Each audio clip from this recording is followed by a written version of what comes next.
This is my girlfriend's new car, a Rover 25 with a 1.6 litre K-Series petrol engine.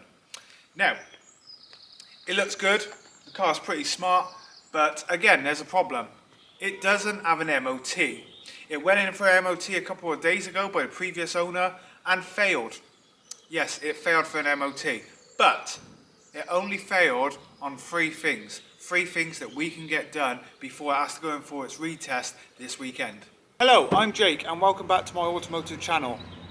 So in this video today we're going to take a look at this new car that Anna has bought. We was literally on the way to the post office and she seen it on Marketplace and asked about the stereo because it had the original tape cassette stereo that was being sold separate to the car. And then they went backwards and forwards. I went, shall we just go and have a look at the car anyway? And we did. We ended up buying the car and the stereo, which was great. So this is Anna's new car for the meantime until we can sort the Rover Streetwise fully out. It still needs a couple of things, a couple of tweaks and that ready for more road trips. So yeah, this is Anna's new car. Now, as mentioned at the beginning of the video, it needs an MOT because it failed just a couple of days ago. And I'm going to put up the MOT now so you can see what it failed for. So it failed for a oval on the flexi, which is roughly about here underneath the car, in the exhaust, which was the same problem we had with Anna Streetwise. And it also failed for the exhaust not being held up correctly. And then two CV boots. The great thing is, we've already ordered all this stuff last night. Hopefully it'll be here tomorrow and we can get it straight back in for its retest in a couple of days, which is fantastic. And that also means this car's not just going to be parked up and left for a while until we get around to it. Now, we have a big show coming up, Coalford Carnival, in a couple of weeks. And because the Citroen ZX is now gone, this one's going to be taking the place of the Citroen. Which means we're going to have a Rover Streetwise on display, a Rover 25 on display, and the Renault Megane Classique on display. So we're going to have a very nice lineup. Now, I'm going to be completely honest with you all. Rover's not my first choice of car, but I know Hannah loves them to bits. However, this car has grown on me. Not because of the lovely blue colour, which I don't even know the real name for, I haven't even looked that up yet, or the nice pinstriping, or even the nice alloys, or even the general condition of the old car. No. If you know me by now, I love my interiors. Look at this. Now look at this interior. It's like a sandstone tan colour, two-tone fabric leather with a bit of wood styling on the dash there. But no, this is very nice. When it comes to interiors, usually my favourite part of a car. I don't know if this is the original floor mats, but they do have a tan outline. And then you got the tan carpets as well. And the plastic tan on the seats. Which, interesting, because I'd expect that to be black to match the centre console and everything. But no damage. Just the roof liner missing, which is a complete Rover thing. So that's something we are going to get on and get sorted, which that all comes out and we'll do it properly and put it back in. So it'll be basically brand new. I didn't mention the mileage neither on this car, but it's 63,000 miles, which isn't bad at all, with service history and everything like that. But no, this interior, let's just go round to the back. I really do like this interior. Pockets on the back of the seats. There you go. You've got your armrest in the middle there. Very classy thing, especially back in like 90s, early 2000s to have that in a car. I know a lot of older cars would have had it, but still very nice to have. And even you've got the chrome door handles and the chrome around your window winders down here. A few little marks like this, but we're going to try and tidy them up. But no, what a lovely interior. Let's just go back to the front again. I really, really do like this interior. It's grown on me. The car has grown on me. Now, as mentioned, whilst we was taking a look at this absolutely stunning interior, the car only has 63,000 miles, which is very good. The only thing that I'm worried about when buying a Rover is the engine, K-series.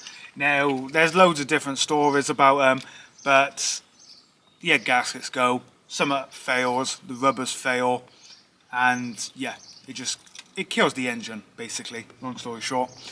And that's what happened to Hannah's Streetwise. So when we did see this car, I was a bit skeptical of that, but I can confirm that it's fine. We've driven it for about 30 minutes to get it back here. Temperature stayed perfect and everything. 5-speed gearbox, all the gears were lovely and smooth. The only thing I would say is the clutch pedal is quite stiff. Not the clutch going, but just quite a stiff pedal. Don't know if it might just need a bit loosening, but we can mess with that when we get under the car to sort this exhaust out. And if I start the car now, you might just hear the exhaust on the camera. I don't know how well you'll hear it, but I can hear it straight away.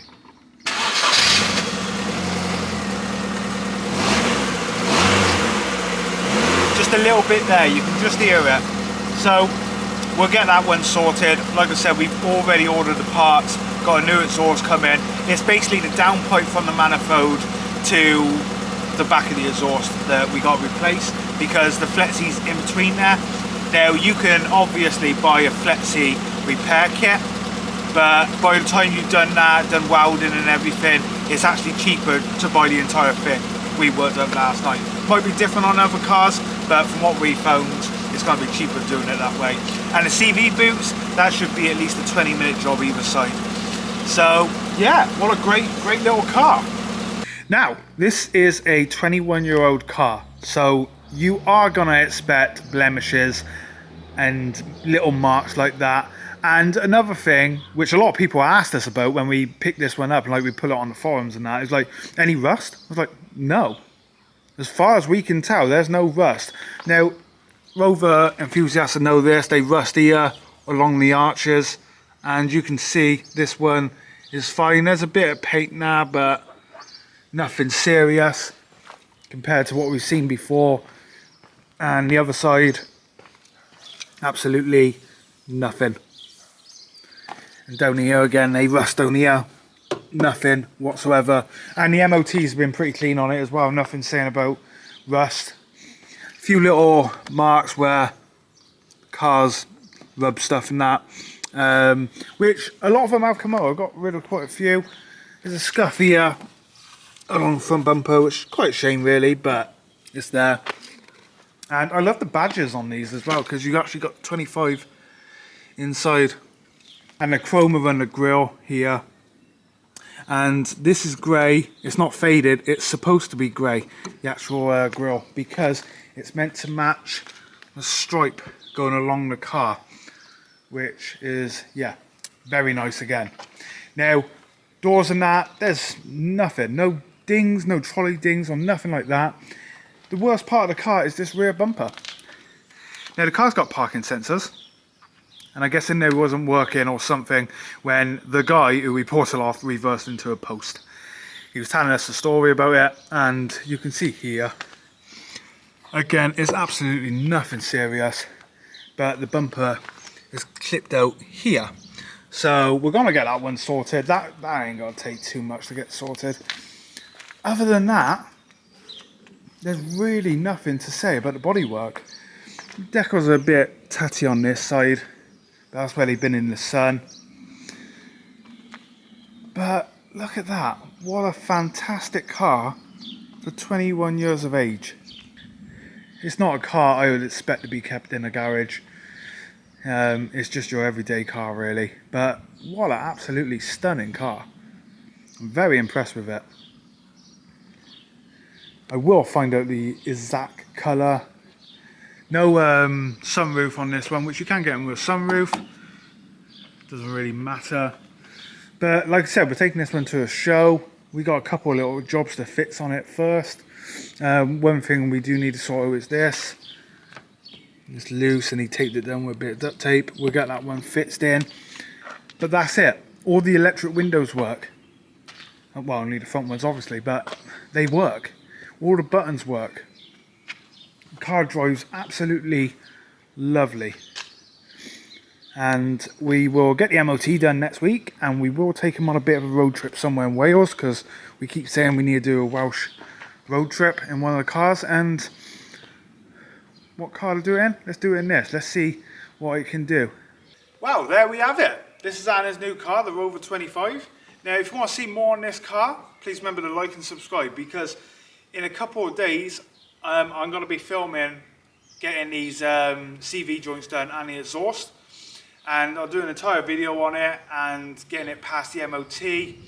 And yeah, hopefully it passes. We'll get all the things sorted. I did notice one thing whilst moving the car this morning. It did come up on the MOT, so it probably happened after the MOT, but the right side front indicator has stopped working. So simple bulb replacement, which I'll get and do that today. That's going to take 5 minutes. We've got plenty of them in the garage. But yeah, this is it. So please remember to like and subscribe. Thank you all for watching, and we'll see you again very soon with the Rover 25. Bye for now.